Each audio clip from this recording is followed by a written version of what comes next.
Buenas tardes a todos y a todas. Bienvenidos a esta capacitación llamada Auxiliar en Gestión Jurídica, dependiente de la Coordinación de Jóvenes y Adultos del Consejo General de Educación. Me presento, yo me llamo Florencia Metteler, soy abogada y mediadora, egresada de la Universidad de Concepción del Uruguay, de la Facultad de Derecho, y a partir de ahora voy a ser su capacitadora. Les recuerdo antes que nada que cualquier duda o consulta que tengan pueden escribirme un mail a la dirección de correo capacitaciongestiónjca, todo junto, @gmail.com, que a la brevedad se lo voy a estar contestando. Para aquellos que me han preguntado previamente, esta capacitación está basada en la resolución 4848/14 del Consejo General de Educación. El que esté interesado puede acceder googleándolo. Y les voy a comentar un poquito con respecto a la finalidad de la misma, ¿sí? Esta capacitación tiene como fin brindar herramientas necesarias para el desempeño de las tareas propias de los estudios jurídicos y oficinas. Con respecto al campo ocupacional, también lo prevé la resolución y establece que el auxiliar de gestión jurídica, o sea, todos ustedes dentro de un par de meses, estarán en condiciones de colaborar con la actividad del abogado y podrá desempeñarse tanto en instituciones públicas como así también en instituciones privadas y por supuesto en la administración pública, ¿sí? Bueno, dicho esto, vamos a empezar con la clase de hoy.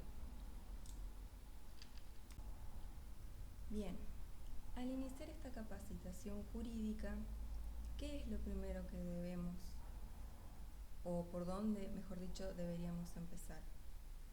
Por saber qué es el derecho. ¿Y qué es el derecho? Bien, el derecho es un conjunto de reglas establecidas para regir las relaciones entre el hombre y la sociedad. ¿Qué quiere decir esto? Que nosotros, como personas que vivimos en una sociedad organizada, tenemos reglas y debemos respetar esas reglas. ¿Qué pasa si nosotros violamos esas reglas? Merecemos una sanción o un castigo, ¿sí? Por eso se dice que el derecho tiene características. ¿Cuáles son las características del derecho? Bueno, en primer lugar, que es general. ¿Por qué es general? Porque se aplica a todos los habitantes de la nación. Por otro lado, el derecho es imperativo, porque obliga, pero también ordena. Otra de las características es que es coercitivo, porque en caso de que no se cumpla con esas normas, se impone un castigo o una sanción. Y por último, la última característica del derecho es que es bilateral, porque no solamente uno como individuo debe cumplir con esa normativa, sino que también el Estado.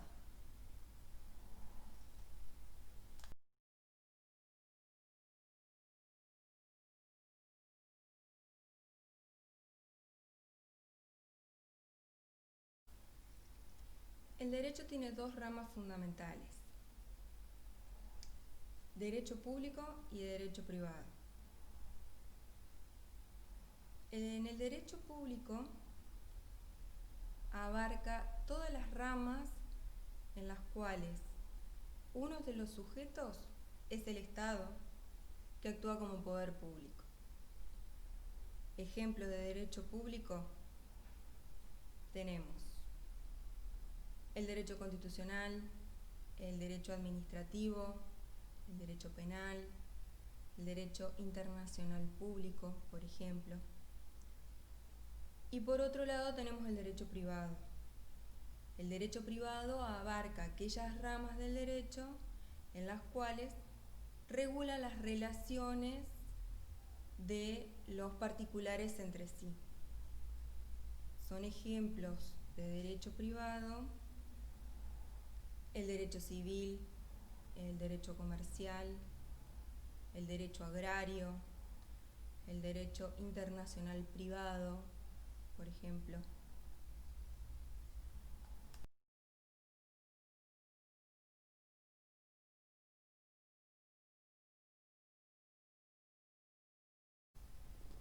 Bien, continuemos. El derecho tiene fuentes. ¿Qué son las fuentes del derecho? Las fuentes del derecho son los distintos modos de creación o de expresión del derecho positivo.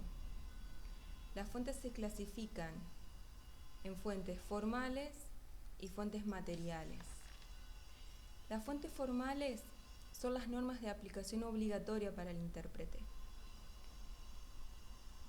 Es ejemplo de una fuente formal la ley. Por otro lado, las fuentes materiales, a diferencia de las anteriores, no son obligatorias y se aplican cuando la fuente formal no otorga una solución a un caso determinado. Son fuentes materiales como ser la jurisprudencia y la doctrina. Brevemente vamos a hacer referencia a cada una de ellas. La jurisprudencia es el conjunto de sentencias emitidas por órganos judiciales y por otro lado la doctrina es la opinión de especialistas del derecho que explican las leyes. ¿Sí? Entonces son fuentes materiales. Bien. Por otro lado, el Código Civil y Comercial de la Nación, más precisamente en su artículo 1, establece cuáles son las fuentes del derecho. Pero ahora vamos a hacer un paréntesis para ubicarnos en contexto. El Código Civil y Comercial de la Nación entró en vigencia el 1 de agosto del año 2015 bajo la presidencia de la doctora Cristina Fernández de Kirchner. Este cuerpo legal lo que hizo fue unificar ambas normativas, tanto la normativa civil como la normativa comercial, ¿sí? E introdujo muchas modificaciones importantes que, para comentarles, por ejemplo, introdujo modificaciones con respecto a la unión convivencial, introduce un régimen más simplificado en cuanto a la adopción. Otra de las modificaciones es el divorcio express, que puede ser solicitado por una sola de las partes, ¿sí? Y otra de las modificaciones también importantes es la reproducción humana asistida. Esto, como dije, es simplemente para ponernos un poco en contexto, ¿sí? Porque previamente los cuerpos legales eran por separados. Teníamos por un lado el Código Civil y por otro lado el Código Comercial. Bien. ¿Cuáles son las fuentes que nombra expresamente este código? Bueno, vamos a leerla. Dice así: Artículo 1 del Código Civil y Comercial de la Nación. Fuentes y aplicación. Los casos que este código rige deben ser resueltos según las leyes que resulten aplicables, conforme con la Constitución Nacional y los tratados de derechos humanos en los que la República sea parte. A tal efecto, se tendrá en cuenta la finalidad de la norma. Los usos, prácticas y costumbres son vinculantes cuando las leyes o los interesados se refieren a ellos, o en situaciones no regladas legalmente, siempre que no sean contrarios a derechos. Bien, ¿qué me quiere decir este artículo? Me está diciendo de que hay 4 fuentes. Me está nombrando 4 fuentes, ¿sí? En primer lugar, la ley. En segundo lugar, la Constitución Nacional. En tercer lugar, los tratados internacionales, dice, en los que la República sea parte. Y por último, nombra los usos, prácticas y costumbres. Bien, vamos a hablar brevemente de cada uno de ellos. ¿Por qué brevemente? Porque en la próxima clase vamos a tratar esto más profundamente.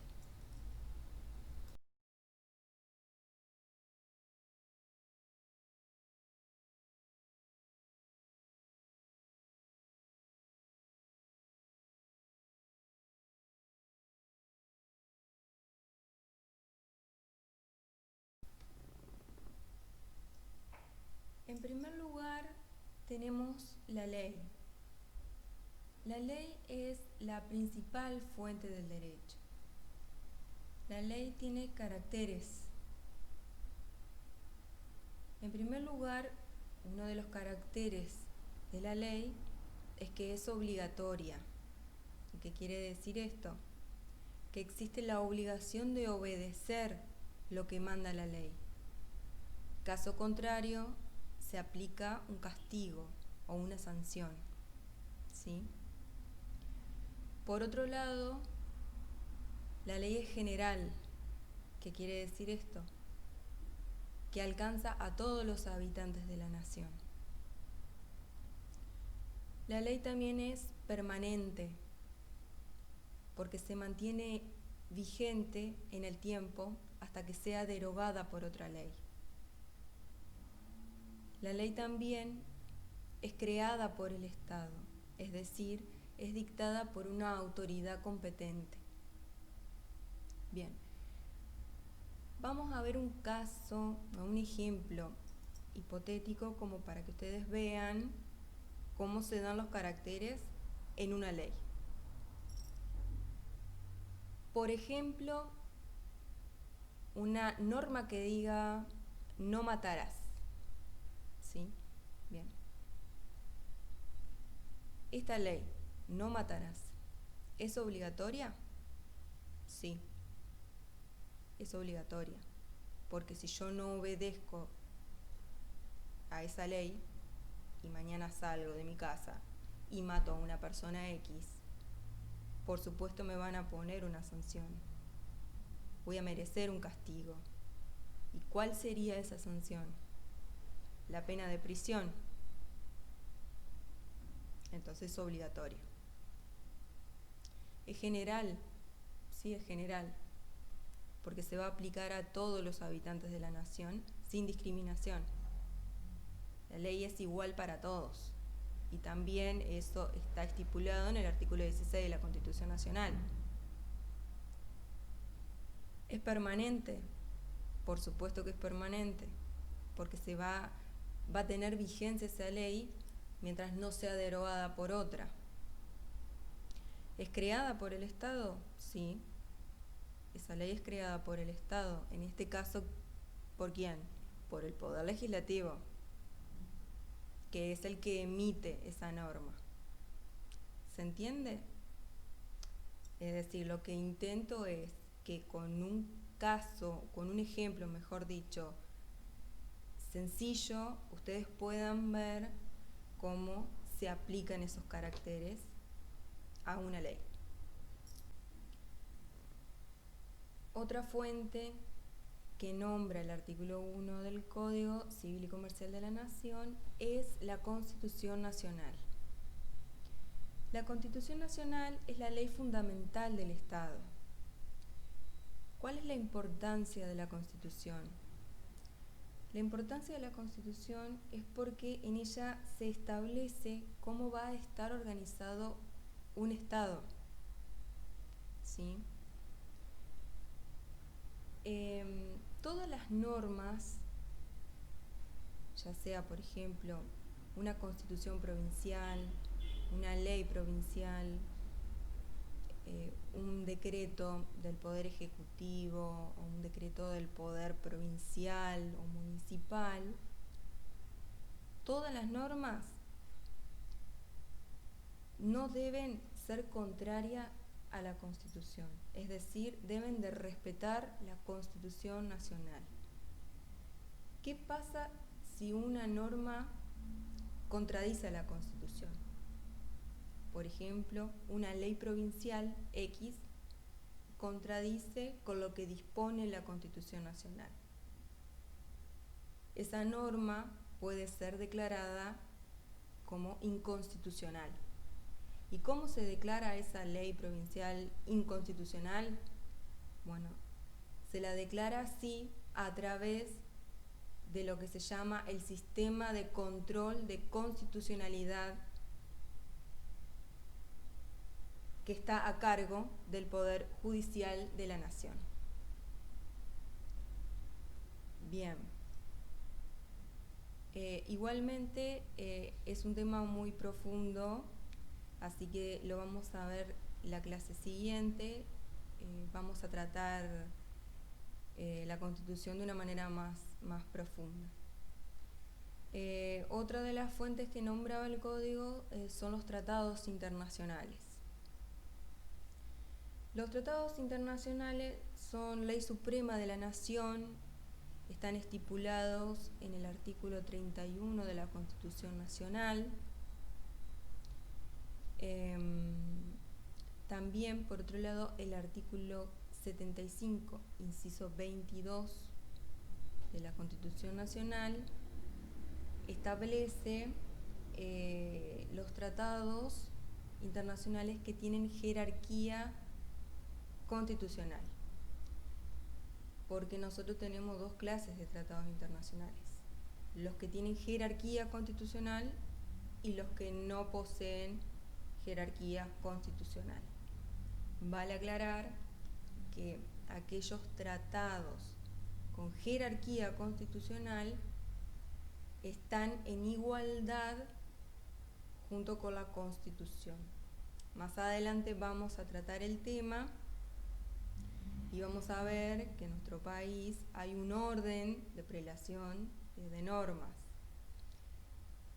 en lo que se llama la pirámide de Kelsen, es decir, que en la punta de la pirámide, lo más importante, ahí se encuentra la Constitución Nacional junto con los tratados internacionales con jerarquía constitucional.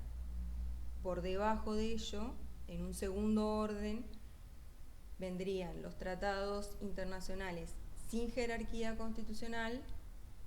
Más abajo estaría ubicada la ley, más abajo de la ley los decretos del Poder Ejecutivo, y en la base de esa pirámide se encuentran las sentencias judiciales.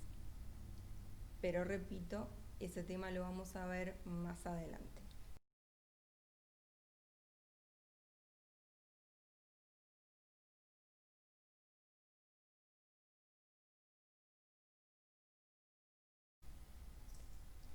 Y por último, la última fuente que nombra el artículo 1 es la costumbre. ¿Y qué es la costumbre? Es la forma de actuar uniforme y constante por un largo tiempo que tiene un nombre dentro de una comunidad, ¿sí? También más adelante vamos a ver que nuestro sistema se basa en un derecho escrito, ¿sí? A comparación de otros países en los cuales se rigen por las costumbres, lo que se llama derecho consuetudinario, ¿sí? Como ser el caso de Estados Unidos, Inglaterra, de Canadá. Ellos se basan a través de la costumbre. Nosotros, en cambio, nuestro derecho es un derecho escrito es un derecho codificado, ¿sí? Bien, entonces como para repasar esto último que estuvimos viendo, que quede claro que en el artículo 1 del Código Civil y Comercial de la Nación me establece cuáles son las fuentes del derecho, ¿sí? Y nombra la ley, la Constitución Nacional, los tratados internacionales en donde la República sea parte y los usos, prácticas y costumbres. Les repito, chicos, cualquier duda que tengan me pueden escribir, no hay ningún problema. No se preocupen si queda alguna duda sobre esto, porque lo vamos a tratar en la próxima clase más específicamente, porque son temas muy complejos. Y bueno, los espero en la próxima clase y que tengan todos una linda semana. Hasta luego.